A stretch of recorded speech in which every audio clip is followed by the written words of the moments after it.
Elle est bien trop petite pour ne serait-ce que monter dans le char, et encore moins pour le piloter, ricana le lieutenant, assez fort pour que toute la cour d'entraînement l'entende. Le rire qui suivit la cingla comme un coup de fouet à son orgueil.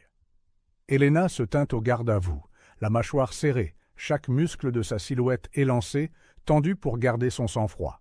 Ce n'était pas la première fois qu'on se moquait d'elle devant ses pairs, mais ce moment semblait plus lourd, comme si l'humiliation avait été conçue pour briser son esprit, avant même qu'il ait eu la chance de s'épanouir.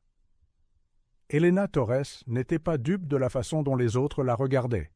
À peine 1,60 m, frêle comparée aux recrues massives qui l'entouraient, une femme dans un lieu où la force se mesurait à la masse musculaire et aux voix de stentor. Elle avait choisi la division blindée, parce qu'elle croyait que ses instincts vifs et ses mains sûres contraignent plus que la force brute. Mais dans cette unité, l'image semblait importer plus que la compétence, et l'image ne jouait pas en sa faveur. Le terrain d'entraînement sentait le diesel et la poussière, le char se dressant derrière eux, tel un juge silencieux. Helena avait passé des nuits à étudier ses schémas techniques, à mémoriser les commandes, à regarder toutes les vidéos de formation qu'elle pouvait trouver, tandis que les autres se moquaient des manuels et se fiaient à leur confiance. Elle savait qu'elle devait être meilleure, plus intelligente, plus rapide, plus précise. Et pourtant, rien de tout cela n'avait d'importance lorsque ses supérieurs la sapaient en public.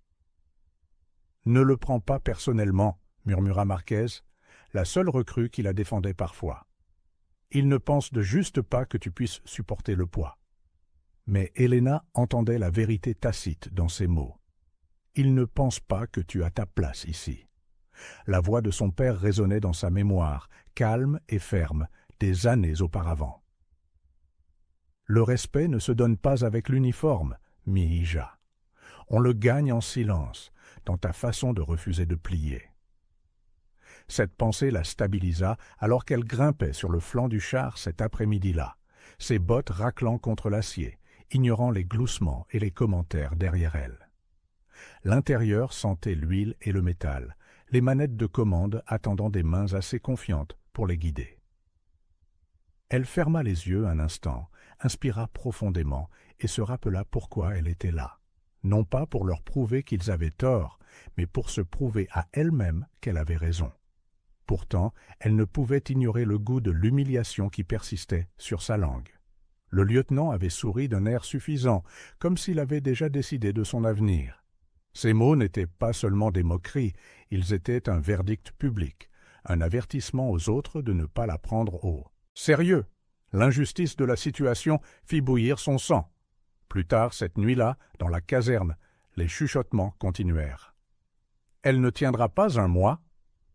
Le commandement l'a sûrement laissé entrer pour une histoire de diversité. Imagine lui faire confiance au combat. Chaque mot creusait plus profondément sa détermination. Elle resta silencieuse, les yeux fixés sur ses bottes, les poings si serrés que ses jointures la brûlaient. Quand les lumières s'éteignirent, Helena attrapa sous son oreiller une photo pliée. Son frère Matteo, souriant dans son propre uniforme, avant son déploiement. Il n'était pas revenu. La division blindée avait été son rêve, et en le poursuivant, elle le portait en elle. Elle murmura à la photo « Je le piloterai pour nous deux. » Peu importe ce qu'ils disent. Le lendemain matin, ils s'alignèrent pour les exercices de conduite. Un par un, les recrues montèrent à l'intérieur, maladroites au début, donnant des coups de volant, faisant grincer les vitesses, le char tanguant comme une bête blessée sous des mains incertaines. Helena étudia chaque erreur, les cataloguant, apprenant en silence pendant que les autres riaient de leurs propres faux pas. Quand son tour arriva, le lieutenant haussa un sourcil, s'attendant clairement à un spectacle. « Essayez de ne pas caler, Torres, » dit-il, les bras croisés. Les recrues ricanèrent. Helena croisa son regard pour la première fois, non pas avec défi, mais avec une assurance tranquille qui le déstabilisa. Elle monta, ajusta le siège jusqu'à ce que ses pieds atteignent les pédales, ses mains glissant sur les commandes comme pour saluer de vieux amis. Le moteur rugit. Elle fit avancer le char avec une confiance qui fit taire les bavardages. Virages en douceur, accélération mesurée, freinage régulier. Tout ce qu'elle avait pratiqué dans son esprit prenait vie à travers ses mouvements. Le sourire narquois du lieutenant s'effaça, remplacé par une expression plus tendue, moins sûre. Puis vint le mur d'obstacles, une barrière en bois destinée à tester à la fois les nerfs et la précision. Helena plissa les yeux, le visage de son frère lui traversant l'esprit, et appuya sur l'accélérateur. Le char fonça, s'écrasant à travers la barrière avec un craquement tonitruant qui envoya des éclats de bois voler. La poussière emplit l'air, suivie d'un silence stupéfait. Quand elle émergea, le visage calme, les mains stables sur les commandes, personne ne rit. Mais Helena savait que ce n'était que le début. Le silence, après son essai, persista comme la fumée après une explosion. Les recrues traînaient des pieds, mal à l'aise, certaines échangeant des regards gênés, d'autres évitant carrément son regard. Le lieutenant s'éclaircit la gorge, la mâchoire contractée, et aboya à la recrue suivante de s'avancer. Mais personne n'avait manqué ce qui venait de se passer. Le plus petit soldat du terrain avait conduit la bête d'acier avec plus de maîtrise que n'importe lequel d'entre eux. Helena descendit du char, ses bottes heurtant le sol avec un bruit sourd et ferme. Dans sa poitrine, son cœur battait la chamade, mais elle garda une expression calme. Elle savait qu'il ne fallait pas célébrer. Une seule réussite n'effaçait pas des semaines de doutes, de chuchotements ou d'insultes. Au contraire, cela lui mettait une cible dans le dos.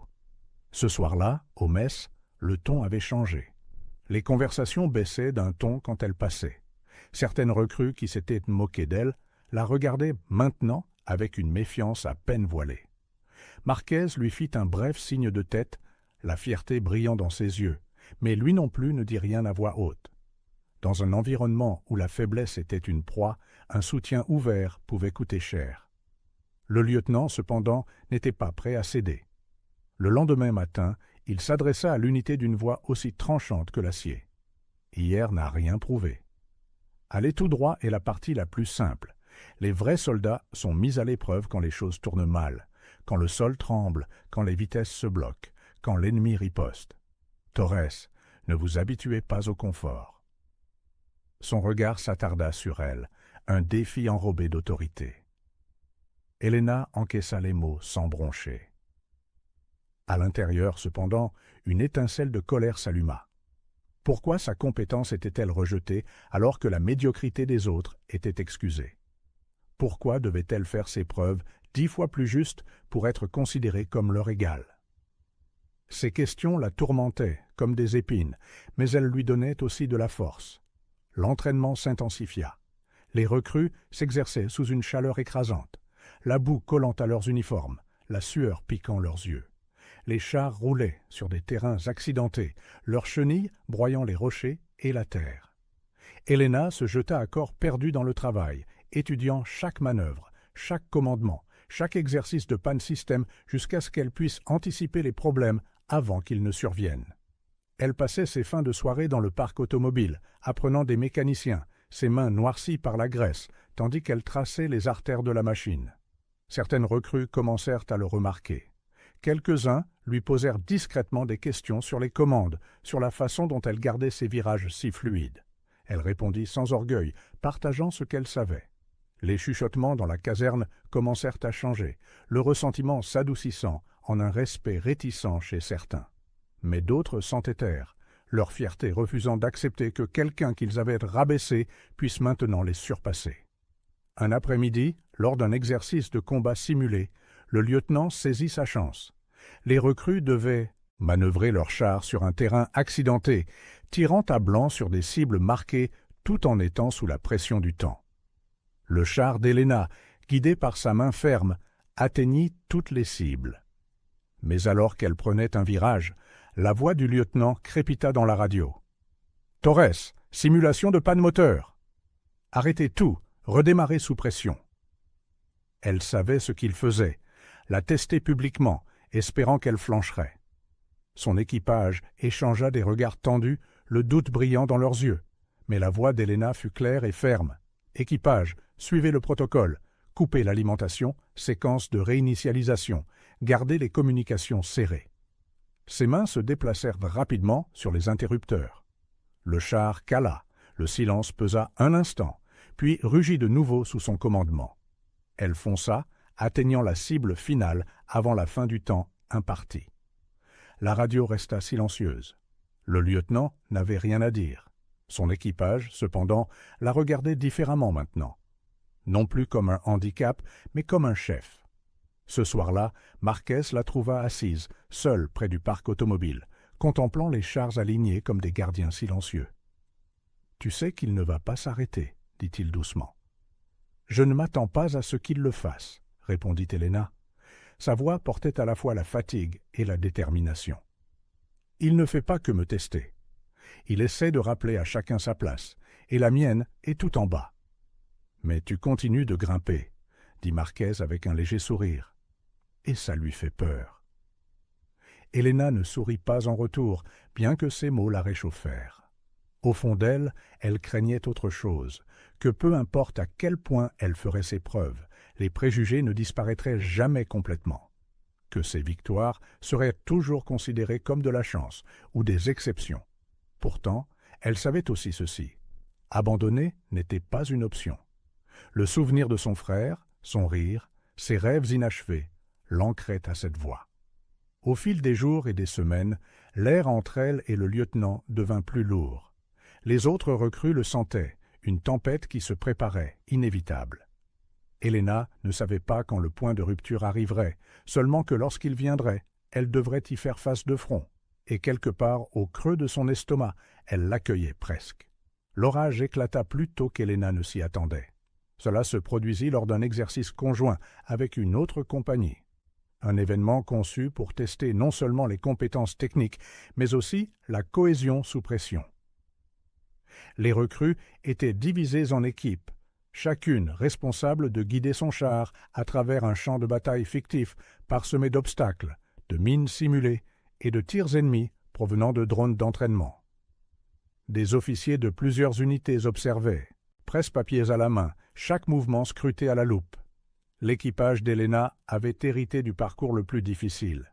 Un terrain escarpé, une forêt dense et un pont étroit au-dessus d'un ravin boueux. Des rumeurs circulaient, affirmant que ce n'était pas une coïncidence. Certains prétendaient que les affectations étaient aléatoires. D'autres souriaient d'un air entendu, convaincus que le lieutenant avait arrangé les choses en sa défaveur. Le soleil du matin brillait contre l'acier, le rugissement des moteurs faisant vibrer le sol. Helena monta dans le siège du commandant de son char assigné, le casque crépitant. Son équipage, 2 tireurs et un chargeur, attendait ses instructions. Elle sentit le poids de leur hésitation, la peur tacite de l'échec sous son commandement. « Restez concentrés, » leur dit-elle, la voix calme mais ferme. « On avance proprement, on avance régulièrement. Ne pensez pas aux autres, pensez à nous, ici et maintenant. » L'exercice commença dans un vacarme assourdissant. Les chars s'élancèrent, la fumée s'échappant des pots d'échappement, l'air empli du grognement mécanique de la compétition. L'unité d'Helena franchit les premiers obstacles sans encombre, ses ordres vifs, ses ajustements précis. Mais alors qu'ils approchèrent du ravin, le désastre frappa. Une rafale de parasites déchira son casque, suivie du silence. La radio était morte. Elle tapota les commandes, vérifia les connexions, mais rien. Sans communication avec la tour de contrôle, ils étaient effectivement aveugles. Son équipage la regarda, la panique bouillonnant sous leur casque. Depuis la terrasse d'observation, le sourire narquois du lieutenant était visible, même de loin. Helena comprit aussitôt, ce n'était pas une panne aléatoire. Quelqu'un l'avait débranché pour lui tendre un piège. Son pouls s'emballa, mais elle se força à rester calme. « On n'a pas besoin d'eux, » dit-elle. « On sait ce qu'on a à faire. » Elle esquissa rapidement des signaux manuels, des ordres simplifiés qu'ils avaient pratiqués mais jamais pensé utiliser. Le chargeur hocha la tête, la mâchoire du tireur se crispa. La confiance était fragile, mais à cet instant, ils la lui accordèrent. Le ravin se profilait, le pont étroit, la boue aspirant les bords comme un piège. Helena guida le pilote avec des gestes fermes, chaque centimètre étant crucial. Le char vacilla sur les planches, le bois gémissant sous son poids. Pendant une seconde haletante, il pencha dangereusement, l'équipage s'agrippant aux poignets, le cœur battant à tout rompre. Mais la main d'Helena se leva, signalant une correction, ses yeux rivés sur ceux du pilote. Le char se stabilisa, traversant lourdement, pour enfin atterrir avec un cliquetis sur la terre ferme. Des acclamations éclatèrent parmi les recrues qui regardaient, bien que les officiers restassent de marbre. Helena n'expira que lorsque le pont fut derrière eux.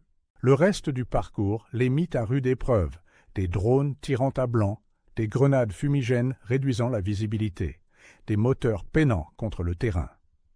Mais l'équipage d'Helena, désormais lié par la crise qu'ils avaient endurée ensemble, se déplaçait comme un seul homme. Les tirs atteignirent toutes les cibles. Les manœuvres furent exécutées avec précision. Au moment où ils franchirent la ligne d'arrivée, couverts de boue et épuisés, ils avaient terminé le parcours plus rapidement et plus proprement que n'importe quelle autre équipe. Le silence pesa lourdement pendant que les officiers se concertaient. Puis l'un d'eux, un capitaine de l'autre compagnie, déclara à voix haute « L'équipage de Torres fait preuve d'une coordination exceptionnelle sous pression. » Ces mots traversèrent le terrain, indéniables. Le lieutenant serra la mâchoire, mais ne dit rien. Helena sortit du char, le corps endolori, mais les yeux inflexibles. Les recrues, qui s'étaient autrefois moquées d'elle, la regardaient maintenant avec autre chose, de l'admiration, réticente mais réelle. Cette nuit-là, cependant, la caserne bourdonnait de tension. Certains la félicitèrent à voix basse, tandis que d'autres marmonnaient sur le favoritisme, sur la chance. Mais le coup le plus dur vint lorsque le lieutenant lui-même entra dans la pièce. Il balaya les recrues du regard avant de fixer Helena. « Profitez de votre petite victoire, » dit-il froidement, la voix suintant le dédain. « Mais ne vous faites pas d'illusions. Une bonne performance ne fait pas de vous un soldat. Les chars se fichent de vos sentiments, Torres, et la guerre aussi. La prochaine fois, quand ce sera pour de vrai, vous craquerez, et quand vous le ferez, des gens mourront. » Les mots la blessèrent de plus profondément que les insultes précédentes. Ce n'était pas de la moquerie, c'était une condamnation, présentée comme une vérité. La caserne devint silencieuse, tous les yeux rivés sur Helena, attendant sa réaction. Pendant un long moment, elle ne dit rien. À l'intérieur, une tempête faisait rage, colère, honte, défi. Puis elle croisa son regard et répondit d'une voix calme et basse. « Peut-être que vous avez raison, mon lieutenant, mais si je craque, ce ne sera pas parce que j'étais trop petite. Ce sera parce que j'aurais porté un fardeau plus lourd que quiconque n'était prêt à le faire. » Des hoquets de surprise parcoururent la pièce. Les yeux du lieutenant se plissèrent, mais il tourna les talons et partit sans un mot de plus. Helena se rassit sur sa couchette, le cœur battant. Elle savait qu'elle avait franchi une ligne, que des conséquences suivraient. Mais elle savait aussi ceci. Le vent avait tourné. Elle n'était plus invisible, plus méprisée. La bataille était loin d'être terminée, mais pour la première fois, elle sentit la balance pencher, même très légèrement, en sa faveur. Le lieutenant n'oublia pas ses paroles. À partir de cette nuit-là, l'air entre eux s'épaissit, chargé d'une hostilité tacite. Il ne pouvait pas la punir ouvertement, sa performance avait été trop impeccable, trop visible, mais il pouvait durcir l'épreuve, l'user petit à petit. Le programme devint plus rude. L'équipage d'Helena se voyait souvent assigner les premiers exercices et les dernières gardes.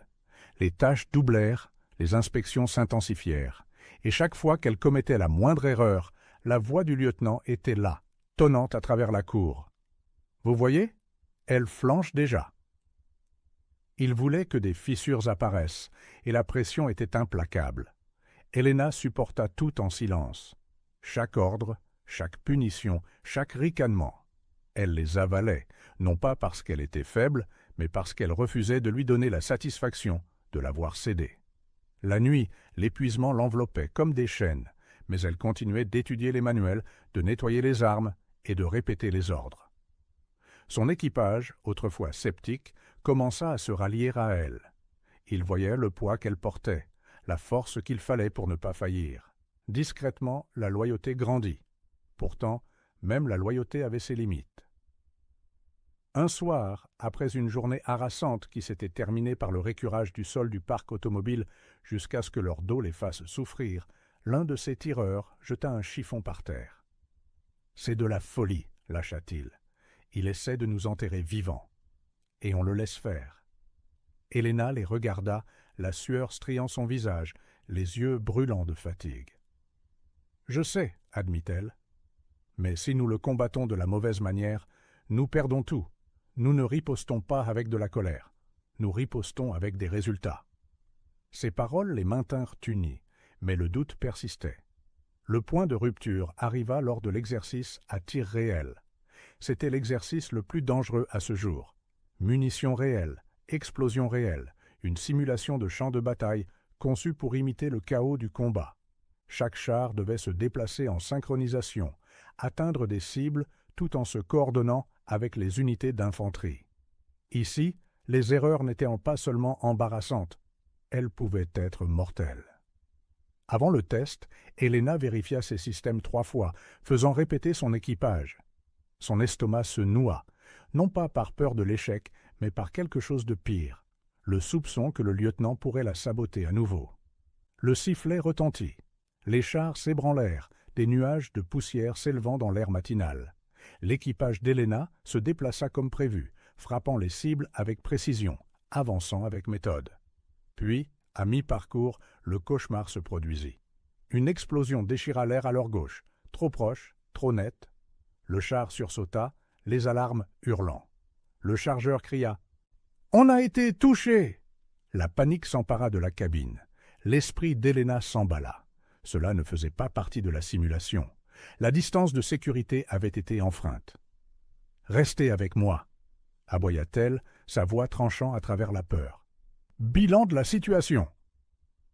Les mains volèrent sur les commandes, le tireur signalant des systèmes fonctionnels, mais sous tension.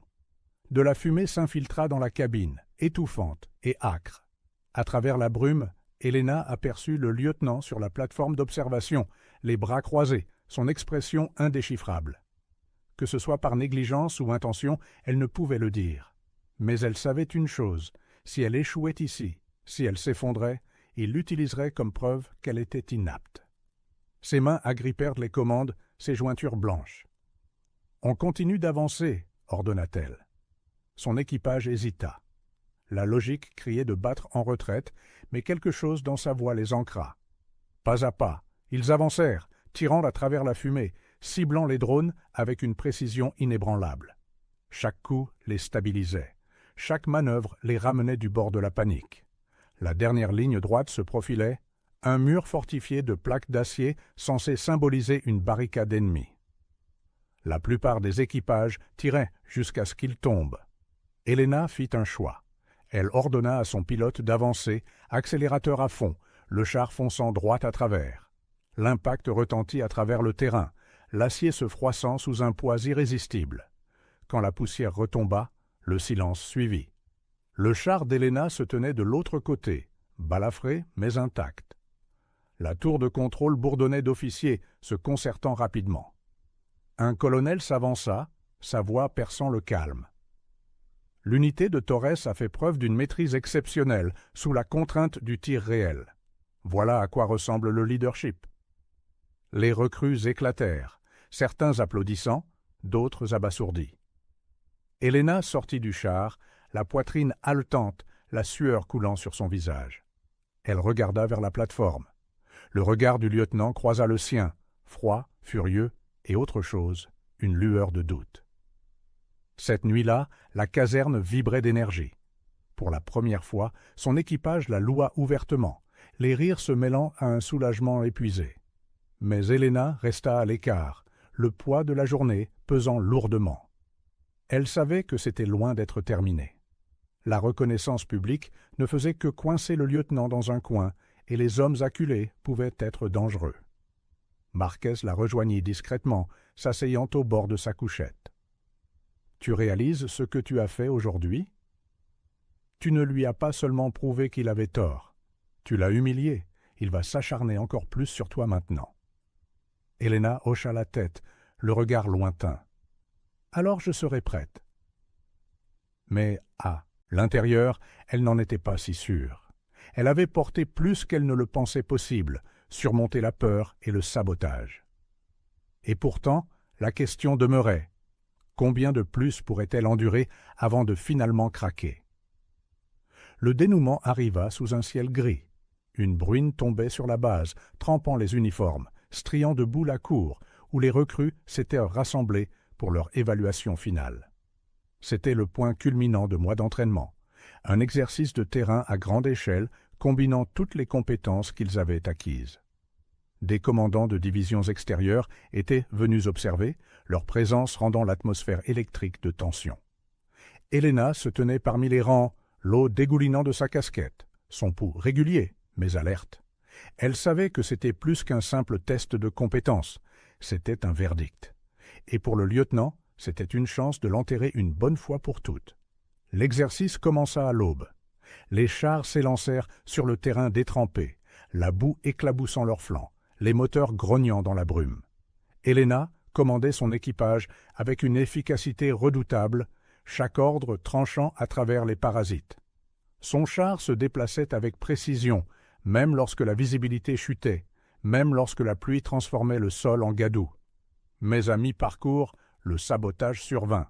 Sa radio grésilla, puis se coupa complètement. Encore une fois, elle savait que ce n'était pas un hasard. Le lieutenant tirait toujours les ficelles, toujours désespéré de l'avoir flanché. Son équipage la regarda avec de grands yeux, la peur menaçant de les faire craquer. Helena n'hésita pas. Elle passa aux signaux manuels, ses mouvements vifs et confiants, chaque geste commandant la confiance. Ils la suivirent sans poser de questions, la mémoire musculaire prenant le dessus. À travers la pluie et la boue, sous un feu d'artillerie simulé, ils avancèrent, frappant les cibles, maintenant la formation. D'autres équipages faiblirent sous les intempéries, certains glissant dans des fossés, d'autres manquant leur cible. Mais le char d'Helena resta stable, inébranlable. Puis vint le point culminant. Une embuscade simulée éclata. Des unités d'infanterie clouées au sol, des drones tournoyant au-dessus, des explosions illuminant l'horizon. Les chars devaient réagir rapidement, fournir une couverture, percer les défenses. C'était le chaos, le genre qui brouillait la frontière entre l'entraînement et le bord terrifiant de la réalité. Son équipage hésita une fraction de seconde, la regardant pour obtenir des instructions. Helena prit une inspiration brusque, se souvenant de son frère, de chaque insulte, de chaque rire, de chaque murmure disant qu'elle n'était pas à la hauteur. Le feu dans sa poitrine rugit. « En avant !» cria-t-elle, sa voix brisant la peur. « On fonce, maintenant !» Le char bondit en menant un. Avant, projetant de la boue, son canon rugissant alors qu'il pulvérisait les cibles les unes après les autres. Elle dirigea son pilote avec des signaux rapides, ses tireurs faisant feu avec une précision née de la confiance. Ils se frayèrent un chemin à travers le chaos, protégeant l'infanterie, brisant l'embuscade. Et puis, dans un moment qui sembla presque irréel, Helena ordonna au char de foncer à travers la fausse barricade. L'acier hurla alors qu'il la percutait, la pluie et la fumée se mélangeant dans un halo de triomphe. De l'autre côté, le silence s'étira un instant, puis les évaluateurs éclatèrent en applaudissements.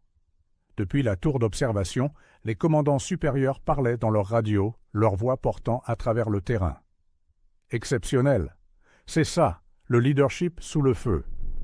Le visage du lieutenant était pâle, les lèvres pincées en une ligne fine. Pour la première fois, son autorité semblait fragile, exposée sous le poids d'une preuve indéniable.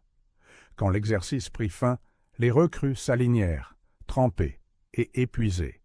Les commandants s'avancèrent pour annoncer les distinctions. Le nom d'Helena retentit, clair et fier, reconnaissance pour performance exceptionnelle, pour leadership sous une contrainte extrême. Les applaudissements se répandirent dans les rangs, plus forts cette fois, authentiques. Son équipage applaudit le plus fort, la fierté brillant dans leurs yeux. Le lieutenant se tenait à l'écart, silencieux. Finalement, alors que les autres se dispersaient, il s'approcha d'elle. La pluie tombait entre eux, son regard vif, mais hésitant. « Vous avez eu de la chance », marmonna-t-il, bien que les mots manquent de conviction. Helena croisa ses yeux, calme et inflexible. La chance ne fait pas traverser les murs au char, mon lieutenant. » Pour une fois, il n'eut rien à répondre. Il se détourna, les épaules raides, son silence plus assourdissant que n'importe quelle insulte qu'il avait jamais lancée. Cette nuit-là, de retour à la caserne, l'atmosphère était différente. Les recrues, qui avaient autrefois ri d'elle, lui tapèrent sur l'épaule, certains offrant de timides excuses, d'autres la saluant simplement d'un signe de tête respectueux. Marquez s'appuya contre sa couchette en souriant. « Il chuchotait que tu étais trop petite, dit-il. Mais aujourd'hui, tu as fait trembler tout le terrain. » Helena s'autorisa enfin un sourire. Il ne s'agissait pas de vengeance, mais de justice, de prouver que la force ne se mesurait pas à la taille ou à l'arrogance, mais au cran, au cœur, au refus de céder. Elle pensa à son frère, à la photo cachée sous son oreiller, et murmura doucement. « On l'a fait, Matteo. » Alors que la pluie continuait de tomber dehors, Helena sentit quelque chose changer en elle. Elle n'était plus la petite soldate rejetée au premier regard. Elle était un chef, une combattante, une pilote de char qui avait gravé son nom dans l'acier et la boue. Et bien que des batailles viendraient, bien que des défis surgiraient à nouveau, elle savait qu'une vérité resterait inébranlable. Lorsque le monde chuchoterait qu'elle ne pouvait pas, elle rugirait en retour en le faisant quand même.